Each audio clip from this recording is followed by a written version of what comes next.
पिछले कुछ सालों में हजारों एनजीओज के एफसीआरए लाइसेंस रद्द कर दिए गए हैं। यानी कि ऐसे एनजीओज जिन्हें विदेश से पैसा मिल तो रहा है, लेकिन वो एनजीओज ये बताने में कामयाब नहीं हो पा रहे हैं सरकार को कि इस पैसे का इस्तेमाल वो कहां पर, कैसे और किस वर्ग के लिए कर रहे हैं, और ये पैसा कहां से आ रहा है, किस सोर्स से आ रहा है, वो मेन सोर्स क्या है। इसीलिए बीते कई सालों में कई सारे एनजीओज के जो एफसीआरए लाइसेंस हैं वो रद्द भी किए गए हैं।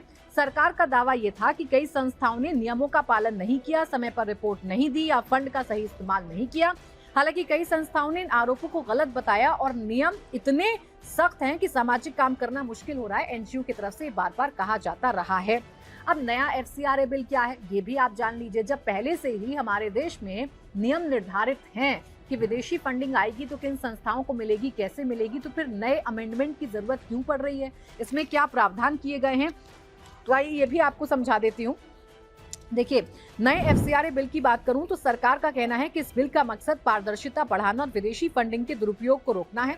प्रस्तावित बदलावों के तहत निगरानी और भी ज्यादा मजबूत हो जाएगी। सरकार को रिकॉर्ड की जांच, दस्तावेज की पड़ताल और नियमों के पालन को सुनिश्चित करने के लिए अधिक स्पष्ट अधिकार इस बिल के तहत मिलेंगे। विदेशी फंड लेने वाली संस्थाओं के लिए जवाबदेही और भी ज्यादा बढ़ जाएगी। सरकार का दावा यह है कि केवल ईमानदार संस्थाओं को फायदा होगा और गलत तरीके से जो विदेशी फंडिंग लेती हैं उनको इससे नुकसान होगा। देखिए, इस विधेयक के जो मुख्य प्रावधान है आपको बता देती हूँ।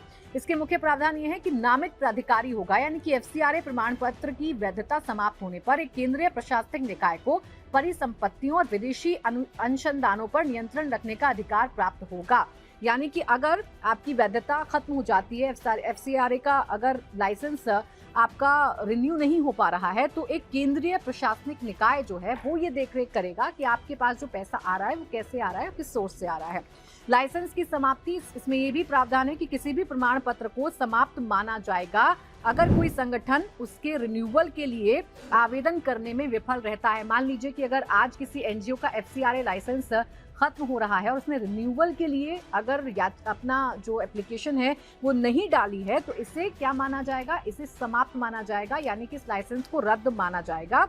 अगर रिन्यू करने के लिए सरकार जो रिन्यू करने से अगर इनकार भी कर दिया जाता है तो उसकी 5 साल की वैधता भी समाप्त हो जाएगी।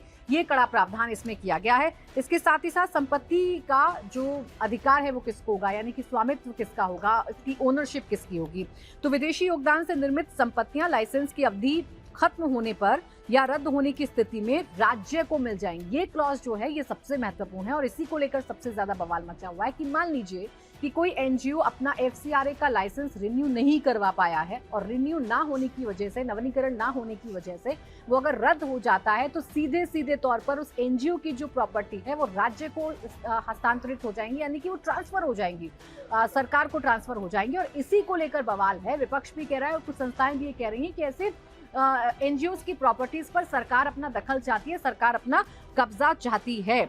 हालांकि जो पूजा स्थल है वो अपना धार्मिक स्वरूप बनाए रखें, ये आवश्यक है। आपराधिक दंड क्या होगा इसमें ये भी आपको बता देते हैं। अधिनियम के सामान्य उल्लंघनों के लिए अधिकतम कारावास यानी कि अधिकतम सजा की अवधि को 5 साल से घटाकर 1 साल कर दिया गया है, जिससे प्रशासनिक संपत्ति नियंत्रण पर ध्यान केंद्रित किया जा सके।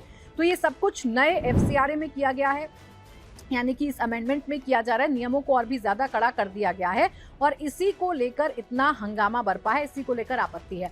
अब विपक्ष और एनजीओ की आपत्ति क्या है, फटाफट से आपको समझा देती हूँ। विपक्ष की राय है, विपक्ष का कहना यह है कि सरकार इस कानून का इस्तेमाल असहमति की आवाज दबाने के लिए कर सकता है।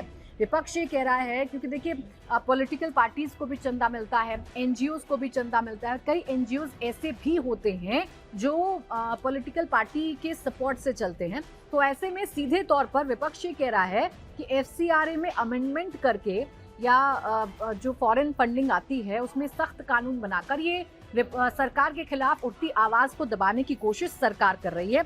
आरोप यह है कि कई सामाजिक संस्थाएं, मानवाधिकार संगठन, रिसर्च ग्रुप पहले से ही दबाव महसूस कर रहे हैं। एनजीओज का कहना है कि जरूरत से ज्यादा नियंत्रण से छोटे संगठनों का काम प्रभावित होगा।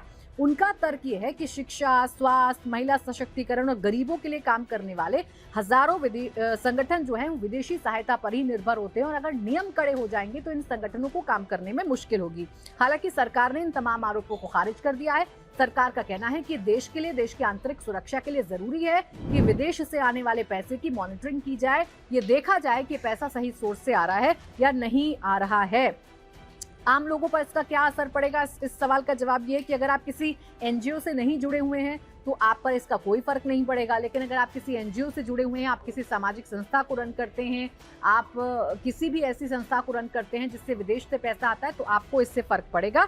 जरूरी ये है कि आप एफसीआरए अगर ये पास हो जाता है बिल, तो ये नया कानून बनेगा और इसमें जो नियम है और भी ज्यादा कड़े हो जाएंगे। सरकार का कहना यह है कि एफसीआरए बिल विदेशी फंडिंग में पारदर्शिता और राष्ट्रीय सुरक्षा के लिए जरूरी है। विपक्ष का कहना यह है कि सरकार के खिलाफ उठती आवाजों को दबाने की कोशिश इसके जरिए की जा रही है। अब देखना ये दिलचस्प होगा कि संसद कब चलेगी, संसद में एफसीआरए पर बहस होगी कि नहीं होगी, और अगर बहस होगी तो विपक्ष का रुख क्या रहता है, क्योंकि फिलहाल संसद चलती हुई नजर आ नहीं रही है। फिलहाल संसद पूरी तरीके से ठप पड़ी है, विपक्ष हंगामा कर रहा है, सरकार मनाने की कोशिश कर रही है, लेकिन लग ऐसा रहा है कि संसद में सिर्फ मर्जी चल रही है। एक मर्जी है विपक्ष की और एक मर्जी है सत्ता पक्ष की।